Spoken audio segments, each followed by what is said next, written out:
Hello बच्चों, let's read the question. The question says that normal cells have gene called dash which are present in activated stage but under certain condition like dash they get transformed to dash.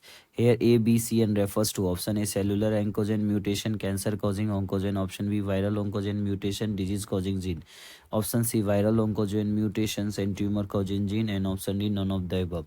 Question ये कह रहा है कि normal cells के पास एक gene होता है, उसको क्या बोलते हैं जब वो इनएक्टिव स्टेज में होता है, बट इन सर्टेन स्टेज में ये अपने आप को चेंज कर लेते हैं। तो सबसे पहले इस क्वेश्चन को समझने के लिए हम लोगों को क्या होगा, एक की कॉन्सेप्ट को समझना होगा। की कॉन्सेप्ट, और जो की कॉन्सेप्ट है ये है हमारा normal mechanism of cell growth. Normal mechanism of cell growth. Cell growth का जो नॉर्मल मैकेनिज्म होता है उसके बारे में बात करें तो जो नॉर्मल सेल ग्रोथ होता है under the control of some critical regulatory gene, और वो क्या रेगुलेट करता है, सेल पॉलिफरेशंस और डिफरेंशिएशंस एंड सर्वाइवल्स। तो normal cell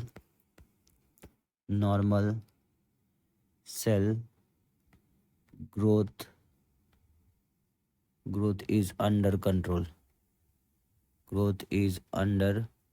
control. Normal cell का जो ग्रोथ होता है वो कंट्रोल होता है किसके through, of some regulatory phenomena, of some regulatory genes भी बोल सकते हैं, सम रेगुलेटरी जीन्स।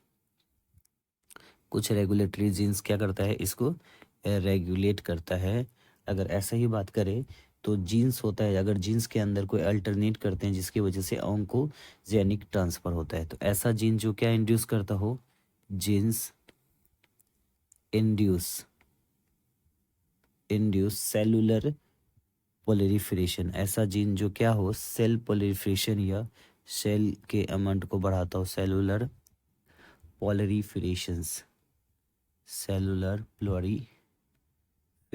जो सेलुलर पॉलिफरेशंस होता है, जीन्स क्या होता है जो सेलुलर पॉलिफरेशंस को बढ़ाता है, उसको क्या बोल देते हैं, उसको हम लोग बोलते हैं एक तरह से सेलुलर ओंकोजिन,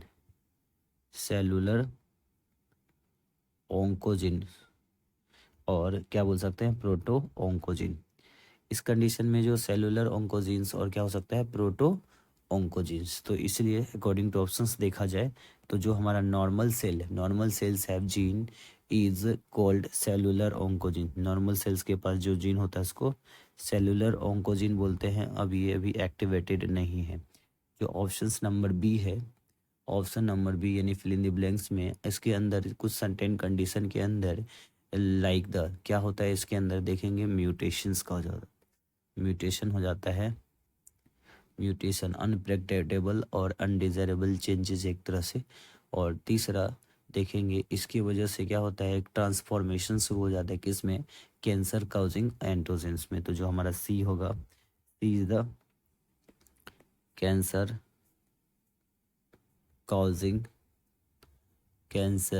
काउजिंग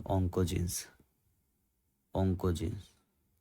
सो हमारा फाइनल आंसर होगा हमारे क्वेश्चंस का options number E is our final answer. Hope you understood it well. Best of luck.